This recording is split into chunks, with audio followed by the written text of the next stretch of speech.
Thank you, Kim. That was absolutely beautiful, and a perfect lead-in to the first part of my message this morning. Good morning, everybody.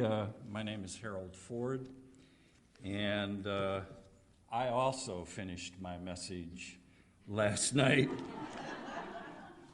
and that's exaggerating a little bit. It's actually this morning that I finished my message, so this is fresh as well.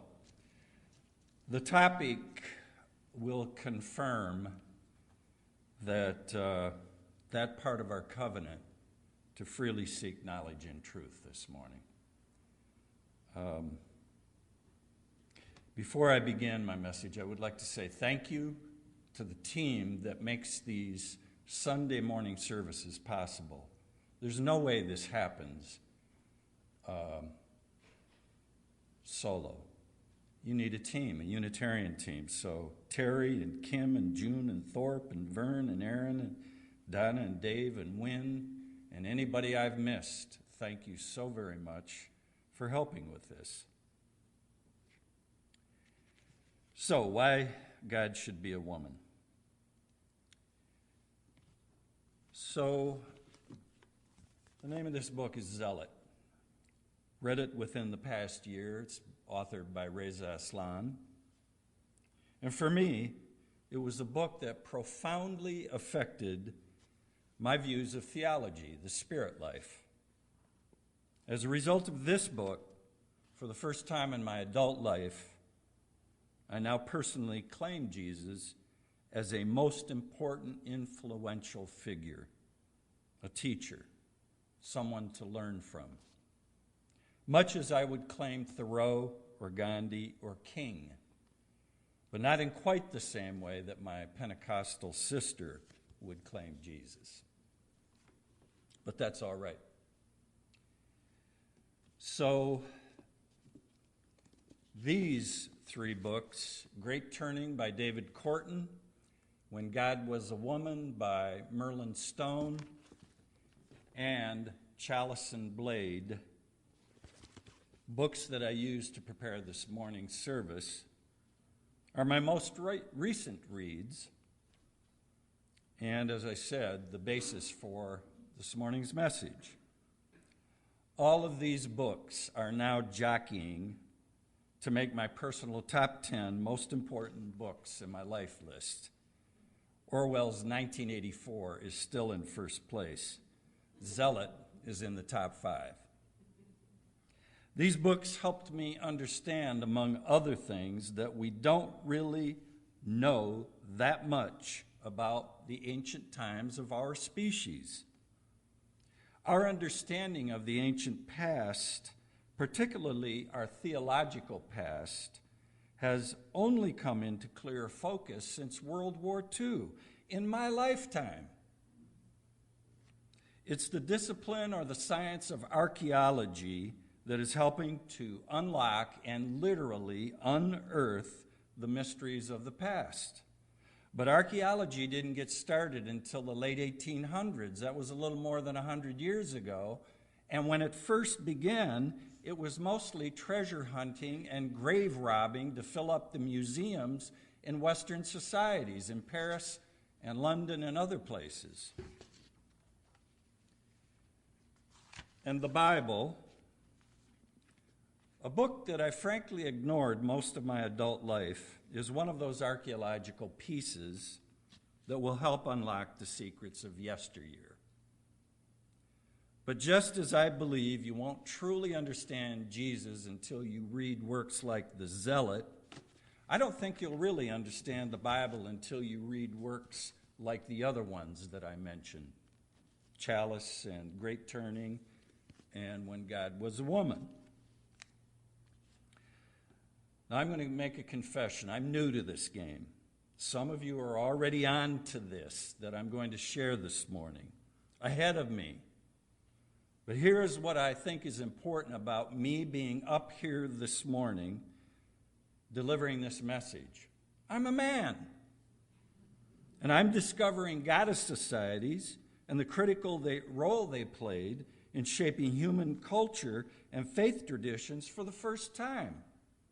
And just as white folk need to step up to the plate to speak about white racism and its impact on others, it's critical that men folks step up and tell the truth about how male-centric societies with angry male gods very often invaded and crushed female-centric societies with kinder female goddesses. And I'm confronted with a huge limitation this morning, and that's time. I have enough information to teach a college course after I've been reading for the last month, but I only have minutes today. Our time is pretty good, though. Instead of going 75, I'm going to slow it down as I am right now to 55, and my message might be easier to digest. I don't know. So I will permit me the following. Number one, I'm going to speak in generalizations. There are exceptions to just about everything, but I don't have time to deal with all the exceptions. And number two, my message is going to focus on the Middle East, where Africa and Asia and Europe come together. The bulk of the story unfolds there anyway, in the Middle East. And especially with the birth of three dominant faith traditions of our time: Judaism, Christianity, and Islam. Birthed in that order, by the way: Judaism, Christianity, and Islam. Please know that there are similar stories that unfold elsewhere all over the world, but I'm going to focus on the Middle East. So let me flip the script and give you my summary statement at the beginning of my talk. And that is, the past 5,000 years of human history have been dominated by male-centric societies with often angry male gods, not always. Like I said, there are exceptions. The previous 6,000 to maybe 25,000 years, female-centric societies with kinder female goddesses were ubiquitous everywhere and likely dominant. And this was particularly true in the Middle East. So let's get started. At the very dawn of religion, God was a woman. The evidence of ubiquitous goddess societies is at least plentiful, at most overwhelming, and growing with new discoveries all the time by archaeologists and others. If you doubt this, then you, like me, until recently, may be guilty of not reading enough. Archaeologists and historians have speculated why the first human deities, way back, were female. I'm going to provide only two answers. There are many. The number one answer will seem obvious to you. Women produce the miracle of life, babies, new people. And just as a 2-year-old child has no conception of the sperm and egg science of procreation, early humans also lacked that knowledge. The significance of gestation and birth was appreciated long before it was realized that these phenomena were the result of conception following coitus involving the male. So what was obvious to our ancestors is that life came from females. Thus, the worship of them as the givers of life seems an obvious next step for early humans. Answer number two as to why women goddesses were first. One word, which I'll explain a little bit: agriculture. Author of The Chalice and Blade, Ryan Eisler writes, quote, "The agricultural revolution was the single most important breakthrough in the material technology of our species." The ability to have a regular food source, a regular food supply, and you didn't have to move all over the place. And guess which gender led the development of this critical technology? Women. In earlier times, men were the hunters, bigger, faster, stronger. So they went out and got the game. While women nurtured children, carried out other critical tasks at home wherever home was and whatever it looked like. And women were the gatherers, collecting fruits and seeds at the home base, evolved into agriculture, and women led the way. They dropped things here and there, they grew, and they did it again, and they learned agriculture, and they developed it. So they were the providers of our first constant source of food. And when animals became domesticated, then the very important role of the man as a hunter became less important. Come home, honey. The sheep need tending. We don't need your taller height, bigger muscles, or weightier weight anymore. Agriculture equalized the sexes, but childbirth had already elevated women to goddess status. And where did agriculture unfold? Mostly in the Middle East. In the Fertile Crescent or Mesopotamia, in the Tigris and Euphrates river valleys. Recent archaeological discoveries indicate that, in fact, it unfolded in a couple of places in what became modern-day Turkey and then spread to the Fertile Crescent. So we're learning new things all the time. But it was the Middle East. And the evidence of goddess societies in the Middle East is indisputable. Thousands of artifacts discovered at hundreds of archaeological digs throughout the Middle East confirm this. Cave paintings, figurines, burial sites, and rituals, stories, myth and legends. Just one archaeologist author, Lithuanian-American Maria Gimbudis, pardon me if I mispronounce her name, in 1974 published a compendium, a collection from her own excavations and others documenting 30,000 artifacts from over 3,000 sites, miniature sculptures of clay, marble, bone, copper, and gold, as well as enormous quantities of ritual vessels, altars, temples, and painting on both vases and the walls of shrines. The evidence is significant. Some goddesses are known to us. Nidaba of Sumer, Ishtar of Babylon, Sarasvati of India, Isis, Nut, and Mat in Egypt, Ishtar, Astarte, and Lilith in the Fertile Crescent, Demeter, Cordi, and Hera in Greece, Altagardis, Ceres, and Cybele in Rome, and more, and hundreds are unknown to us. We know these were goddesses. They had breasts, they were birthing babies, and they were nurturing children in the images that have been uncovered. Now, symbols appeared with these goddess representations, and this is an important part of the second part of my message. So let me mention just three of the most important symbols that appeared with these goddess figures again and again and again. Number one, snakes. And later in history, dragons. Snakes then were not the feared creatures the same way that they are for many today.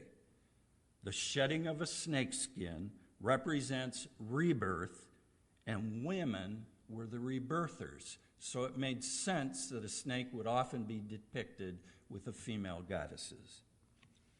Number two, symbol. Tree of life. Think of the women's role in agriculture. Think of pear trees, apple trees, fig trees, apricot trees, any fruit trees.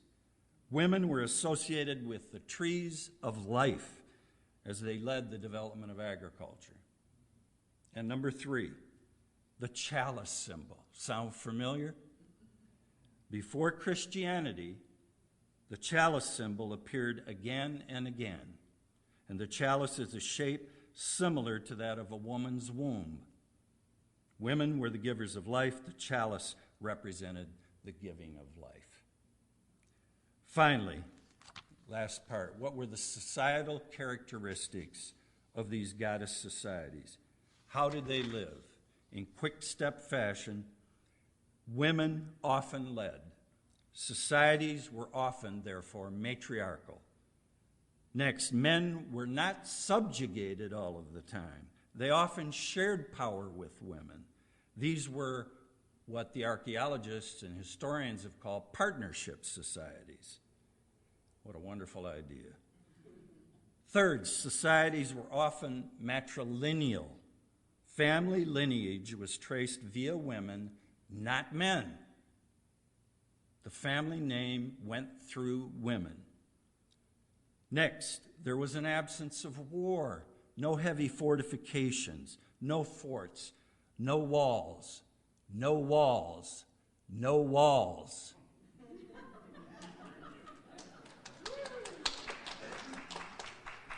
Few or no representations of weapons, sieges, captives in chain, or slavery.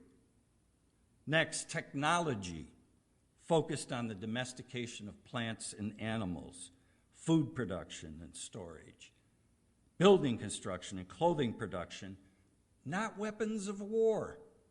And finally, the final characteristic I picked out, but there were many others, people were for the most part at peace with their environment and with other people.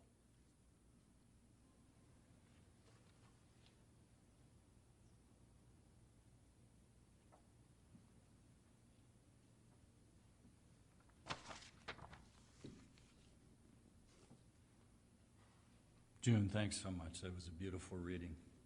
And Terry, I agree with you that playing that video matched wonderfully. So I want to remind you of part of our covenant to freely seek knowledge and truth. The second part of my message may be a little more challenging for some, depending on your theological views. So Goddess Story, Part 2. Simply put, goddess societies were mostly wiped out. And the wipeout started some 5,000 years ago. Goddess societies became god societies. I actually knew it happened. The evidence was all around us. So did you, by the way.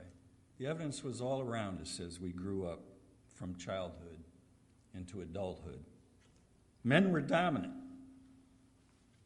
Women were the subjugated gender.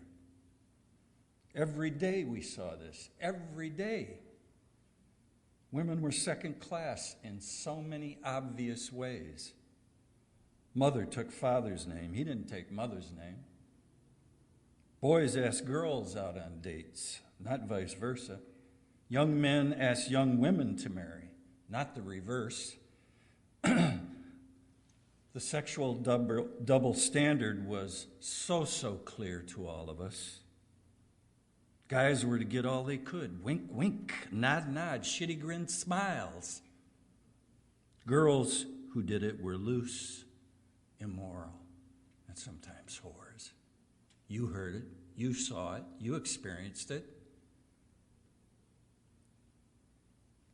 Men were the heads of churches, the heads of corporations.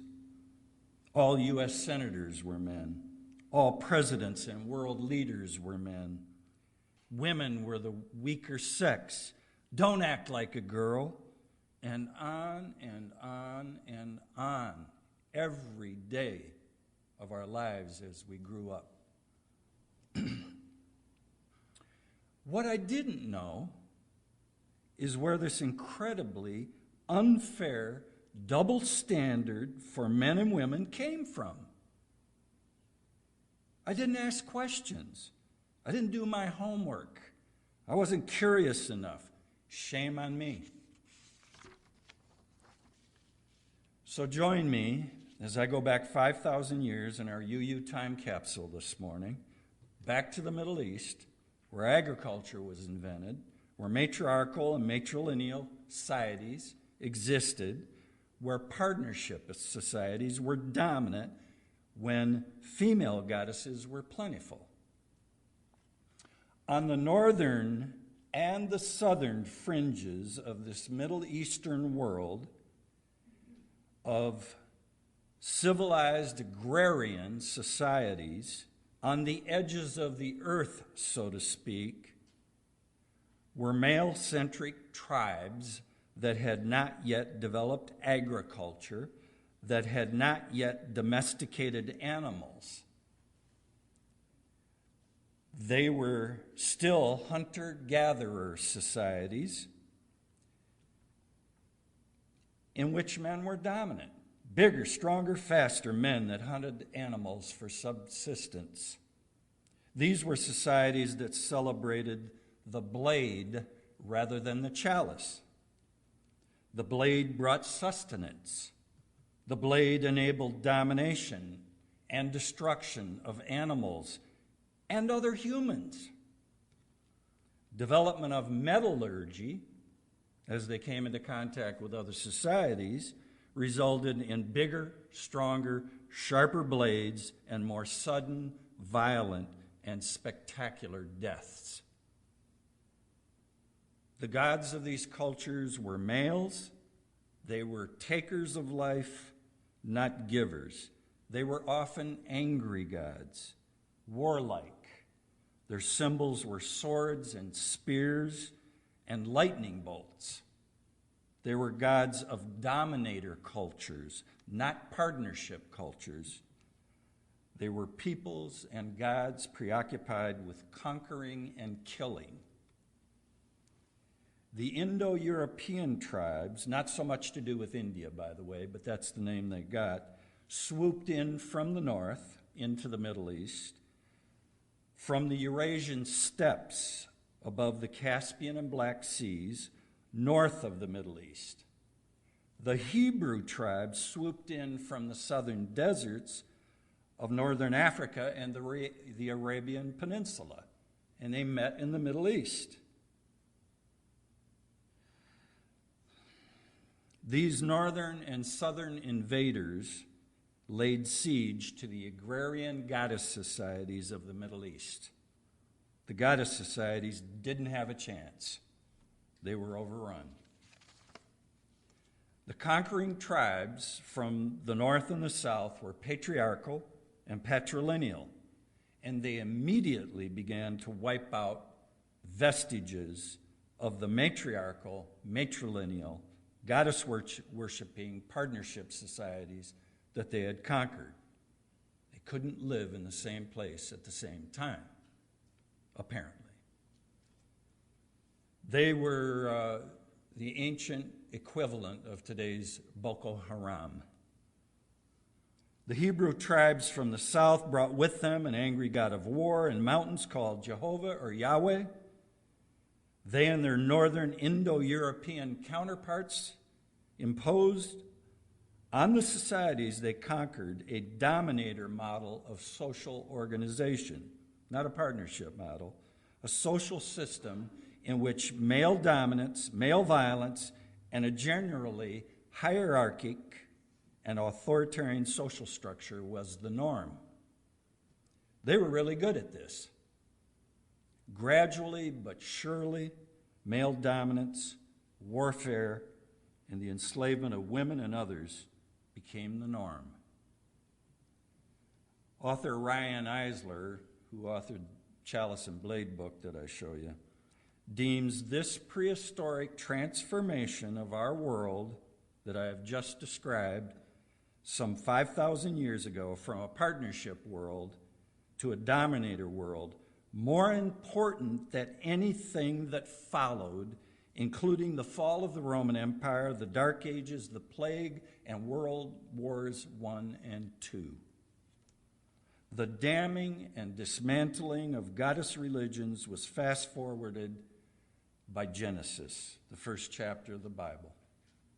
The Garden of Eden was likely an allegorical description of when women and men first cultivated soil. The apple tree was likely a representation of early agriculture, a domesticated tree of life that bore the fruit in earlier goddess-worshiping societies.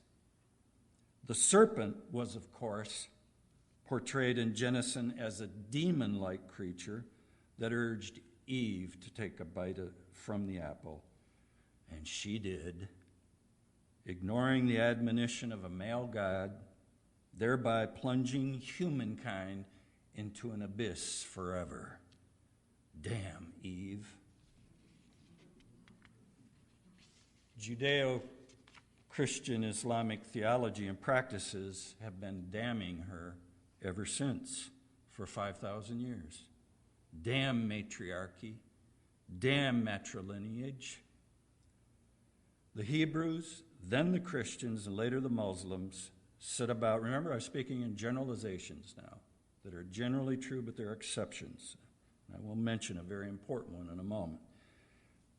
These three faith traditions set about destroying the vestiges of goddess religions and matriarchy and matrilineage by razing temples, smashing heathen idols of goddess religions, and cutting down sacred groves of trees. You remember the trees, sacred symbols associated with goddess religions? Sacred stories were rewritten and codes of law were changed. Myths would be retold. The snake, serpent, later dragon, became sinister in the Genesis story, and today it continues to be sinister, reviled, and destroyed in literature and Hollywood movies again and again and again. It represents goddess societies, and we're still slaying the serpent and the dragon. Look, my goal is not to tar brush the Bible, the Quran, or any holy book with a broad brush of denigration. There is good and there is otherwise, nor will I tar brush any holy book with a broad brush of infallibility either. I would say the same of any complex human enterprise, education, government, science, and others that you can think of.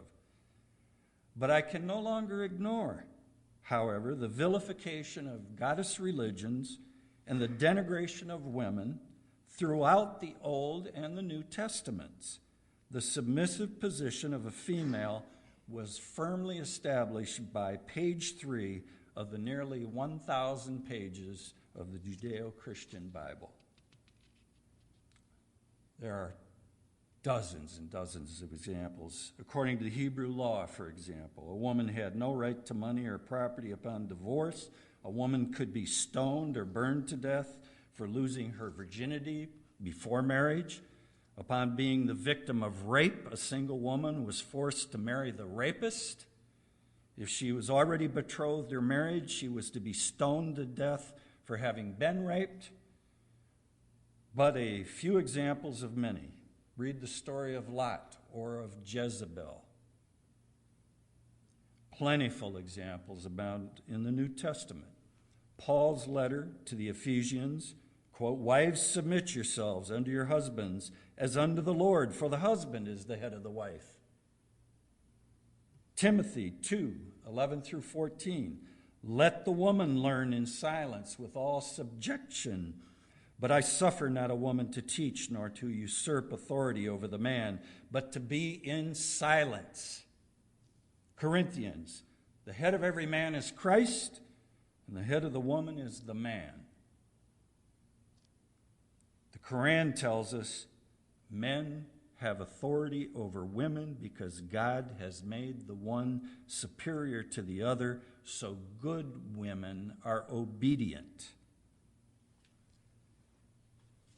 This book, The Stoning of Soraya M., and a movie of the same name, depicts the brutal stoning death of a 35-year-old Muslim woman in 1986 that was falsely accused of infidelity by her husband.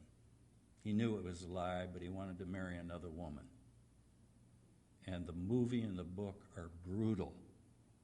These stonings continue today. They continue today. About Jesus, briefly. Jesus was a dangerous revolutionary whose radical ideas had to be silenced. He was a threat to the hierarchical structure of the Romans and the Hebrews. He preached the values of a partnership society. Quote, "There is neither Jew nor Greek, there is neither bond nor free, there is neither male nor female, for you are all one in Christ Jesus." He included women among his companions, notably Mary Magdalene, and he would not condone the customary stoning to death of women. Nonetheless, the warrior gods would have their way. Later in our history, there would be inquisitions, crusades, burning of witches at the stake, book burnings, and other cruelties, not to mention a 5,000-year history of slavery and war. Okay, so I went online looking for a lot of visuals, and I tell you, it wasn't hard to find visuals like this. There are literally dozens, hundreds, probably thousands of them, and draw your own conclusion. And I'm coming to a delicate part of the service because I don't know how you're going to respond to this. And it's not my conclusion. It's onward Christian soldiers. I was raised in a Presbyterian church. I sang this all the time. I never thought about the lyrics. The lyrics for this video are in your order of service. And I'm going to gently invite you, not to require you, to either sit or stand, and hearken back to a time in your youth when most of you sang this song.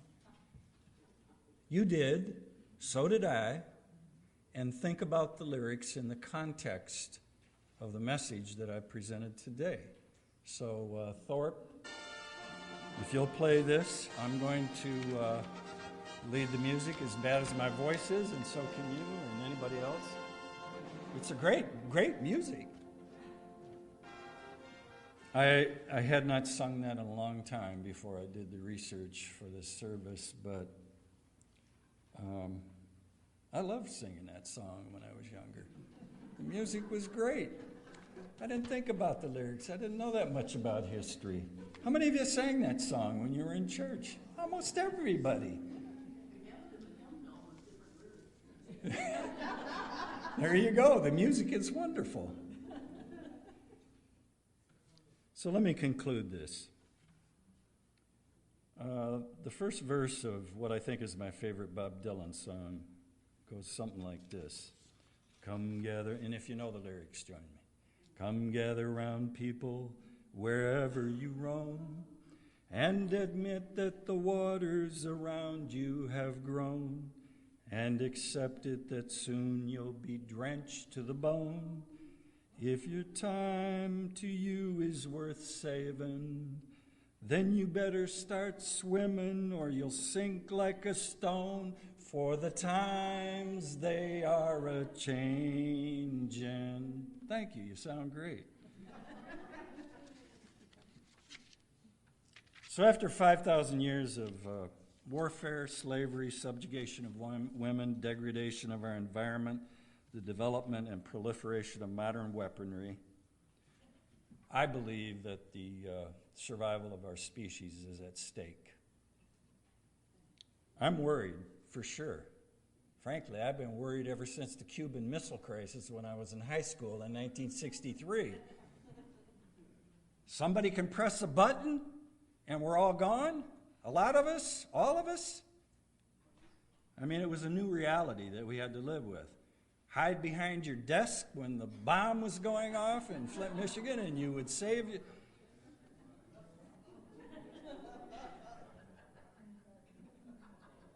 And the bombs today just dwarf the ones that existed then. I was terrified of them then. I used to have nightmares.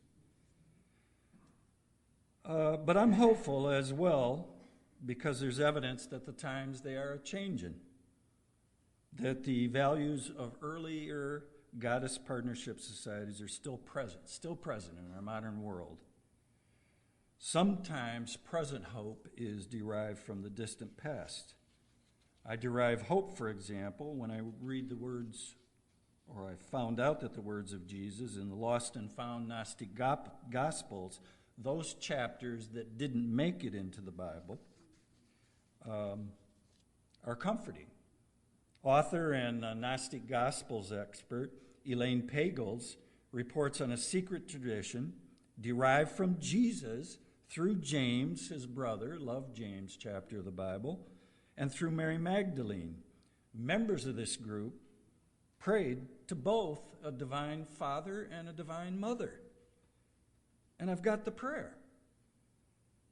From the Father and through the Mother, the two immortal names, parents of the divine being, and thou, dweller in heaven, humanity of the mighty name. I derive hope from not as distant movements and individuals in human history: the Renaissance, French Enlightenment, the courageous men and women who opposed slavery until it was abolished, the 19th century feminists Lucy Stone, Margaret Fuller, Mary Lyon, Elizabeth Cady Stanton, Susan B. Anthony, heroic and martyred leaders like Gandhi and King. Give me hope. And I could find bundles of other hope, but I have to end soon. I also find hope in the present. For the first time in recorded history, images from nature such as seals, birds, dolphins, and the green forests and grasses, in earlier times symbols of the unity of life under the goddess's divine power, are being used by the ecology movement to reawaken in us the consciousness of the essential link with our natural environment. And 155 nations recently committed to sign the Paris Agreement on climate change. Come on, Senate. But according to author David C. Corton, the reascendance of women may be one of the most significant human social developments of the past 5,000 years. Since the 1960s, more women than men have been voting in U.S. elections. Women's votes helped elect our nation's first African-American president nearly 8 years ago, and it's quite possible that they will help to elect our first woman president in November. So let me be clear, I'm with her. Corton continues, matriarchy and patriarchy are both within the range of human possibility. The challenge for the future is to move ahead to a society of gender equality beyond matriarchy and patriarchy, monarchy, and other dominator equivalents. This understanding is foundational to our effort to become whole human beings and to create whole and balanced human societies. So 2 endings. Here's ending number 1, and I'm done. There's one of my favorite hymns is "We Are Who We Have Been Waiting For," and I will remind you, with the exception of one person, all of my ministers in this church over a 30-year period plus have been females. I can't remember a director of faith development or a director of religious education, the head of the education program, that wasn't a female. I think our office manager has always been a female. There might have been an exception in there. The moderator of the board has been a woman more often than not. The majority of our members have always been women. We are in many ways who we have been waiting for in this church, and that gives me hope. Final words. I was in Lansing on Friday evening, an artsy neighborhood called Rio Town. It was a gorgeous evening. Deep blue sky, sun shining, wind blowing. A rainbow of people were talking and laughing. Street artists were arting. Musicians were musicking. I stopped at a Rio Town pub and sat myself at a sidewalk table to enjoy a cold beer. And an elegant couple a block away on the same side of the street, caught my eye. They were dancing on the sidewalk, dancing in a beautiful and classical jazz hybrid style. Fair-skinned Maggie in a flowing black dress that reached to just below her knees, and olive-skinned Kaushik, casual but fashionably attired in jeans and a suit jacket. Maggie and Kaushik flowing to and fro, ebb and flow, arm in arm, locked in a graceful, sublime partnership. Maggie and Kaushik dancing so gently upon the clouds and into the stars. Maggie and Kaushik, a metaphor for what our future should be.